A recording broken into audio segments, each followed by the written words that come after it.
สบายดีท่านผู้ชมต่อจากคลิปอีพีที่แล้วพี่น้องเอ้ยเนาะ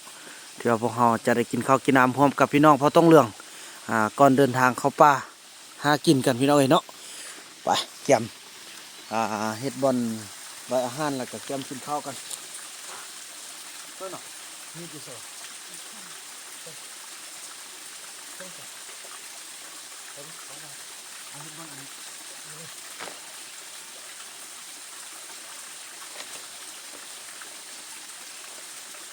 กล้วย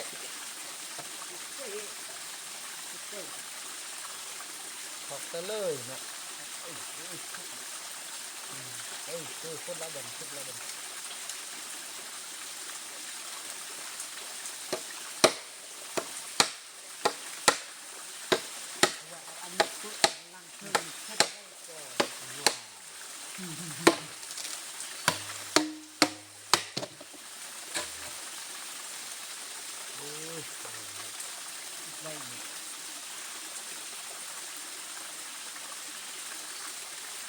ก็อันเนาะอันเดียวนะ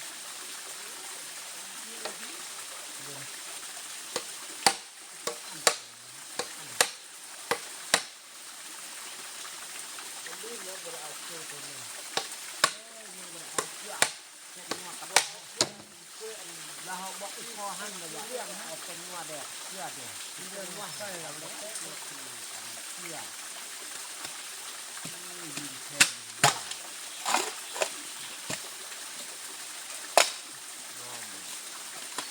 หน่อแม่หน่องา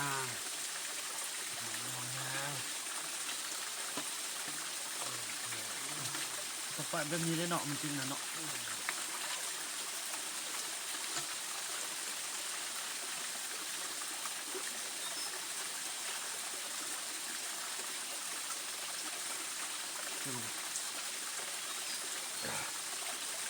เฮ้ยมาทับกันเลยพอเด้อนะครับเคยกินยังกินข้าวกันยังกินข้าวกันเนาะ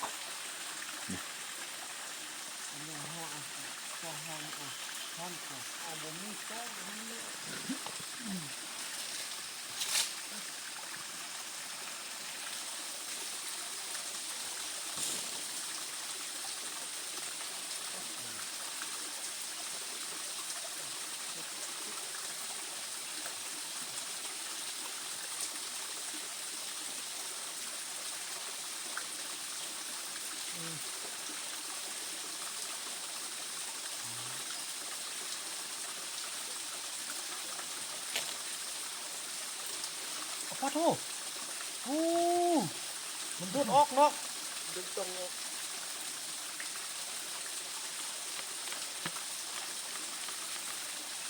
อันนี้จะกู้ยังไงกันเนาะ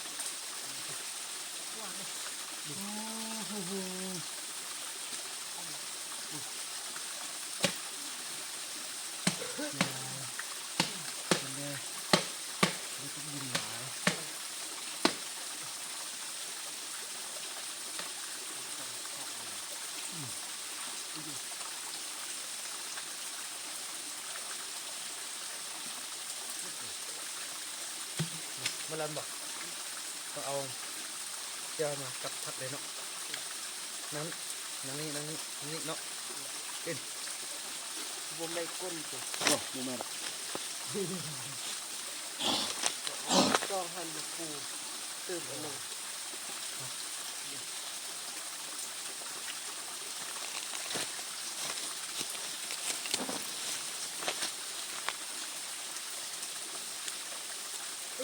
เธอ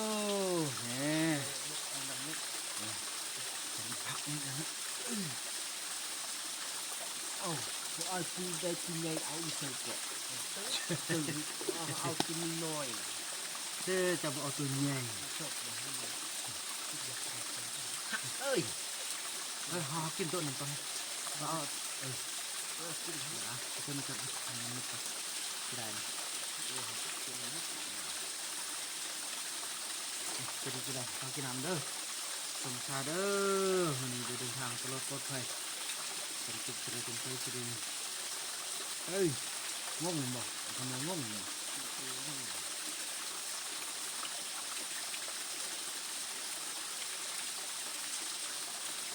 นี่อีบุ้ม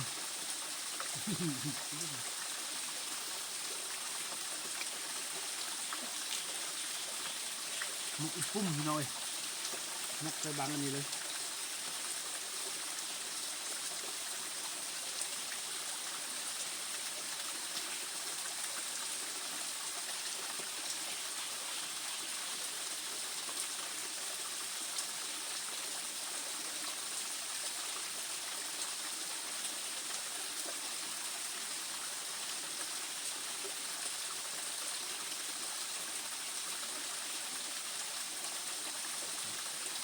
ก็มีมัดกันด้วยคนนั้นโคตรติดข้อไปได้เอาอยู่ว่าอย่างก่อนนั่นจิ้วนั่นขึ้นไปได้นี่จิ้วข้ามมันคือกระต้อยคือกระต้อยนี่ตัวนี้ขนาดมัดลับไปยืนหลับลับ อ๋อเป็นลาบเนาะ มันเล่นกินเพิ่มหอมกินจางเกลือ เนี่ยที่นี่เราจำนี่เอาเนาะมันแซ่บสุด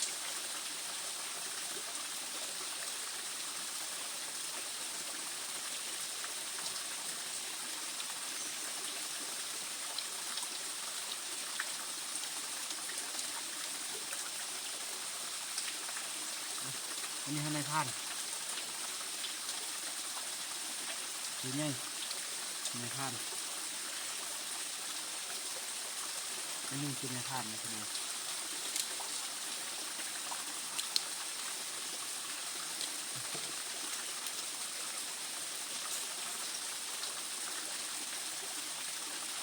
นี่เขาเก็บห้อนกินไป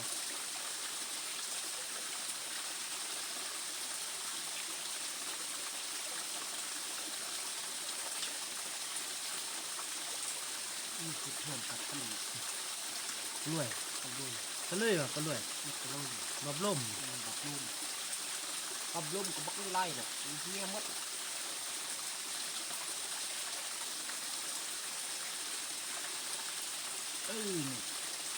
แห้งเนาะ เฮ้ย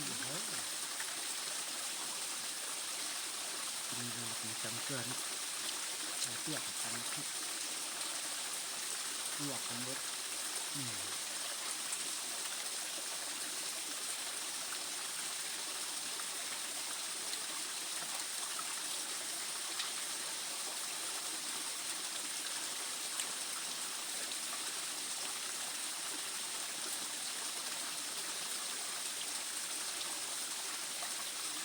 จะเป็นไฟหมดเป็นเงินหมด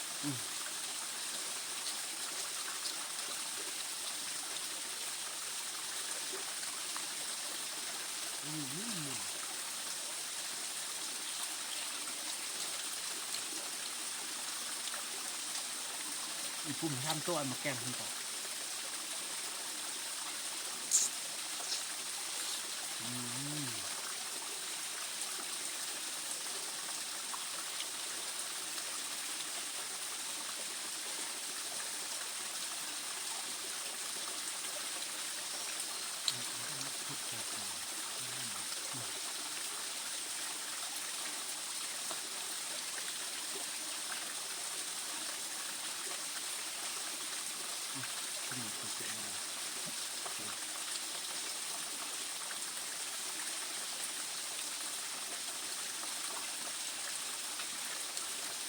อดมันก็ไปกิน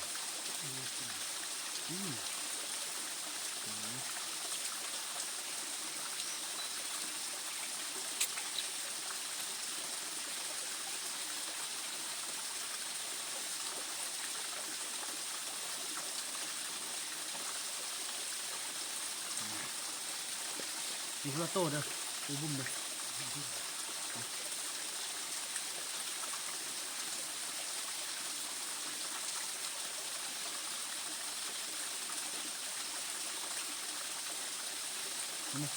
อันนี้เอาตัวนี้เอาตัวนี้เอาตัวนี้เอาตู้นี่คือบุ้มมันบุ้ม บุ้งเห็ด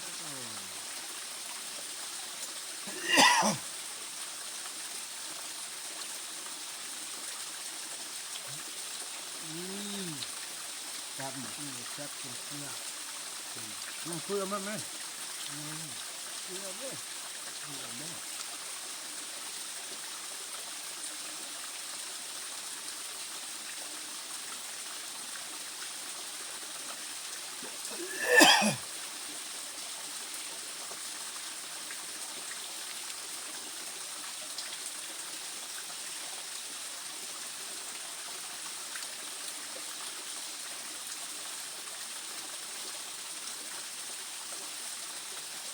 เอามาคิดทบทวน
นักพิษถึงนักพิษเลย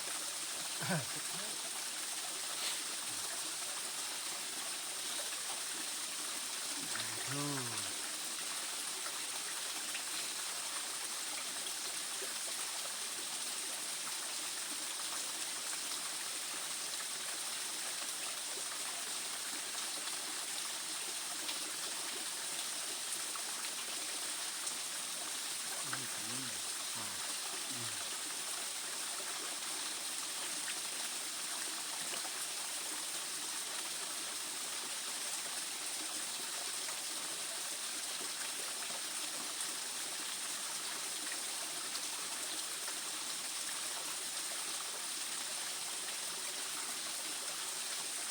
แล้วแบ่งที่กินไฟไป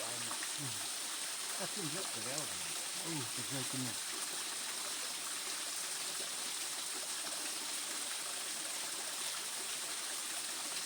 ขึ้นกินนี่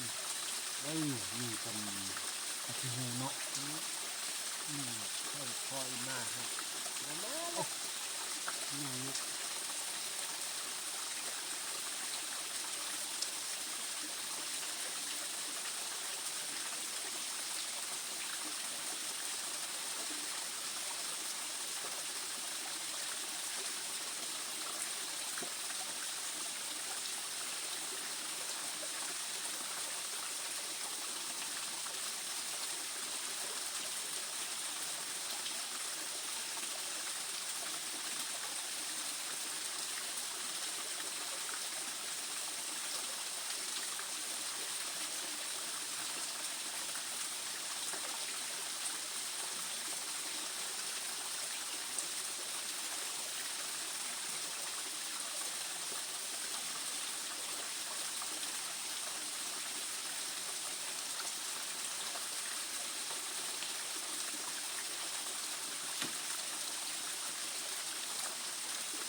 เชื่อใช้ได้กับมันเนาะ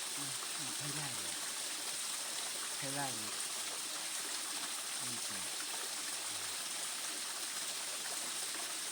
กินเมื่อไรเขาเป็นเนาะตอนถูกเสื้อก็แรง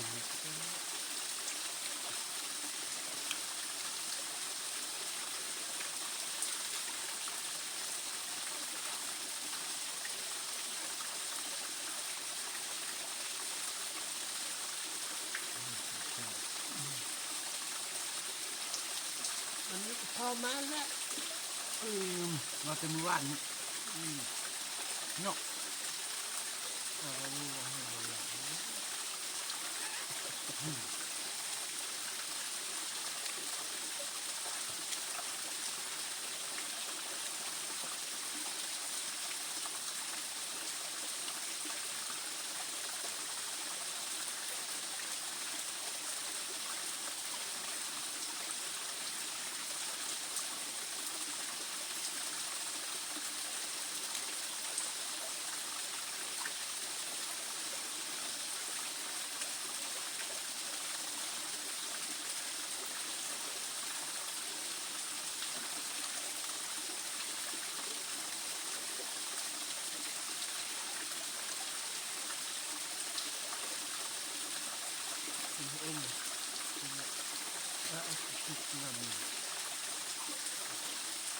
ข้าวเป็นมันแล้วทำไมเป็นมันแบบจะไอ้ที่ดีกว่าเนี่ย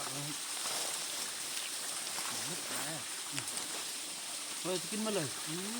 กินอะไรกัน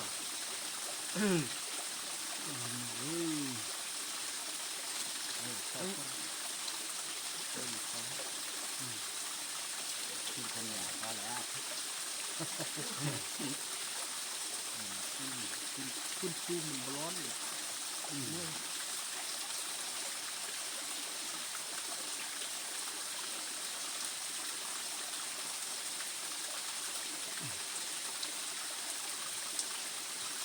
มีห่อไปกินช่วยแต่พยายามมันหนังเต้า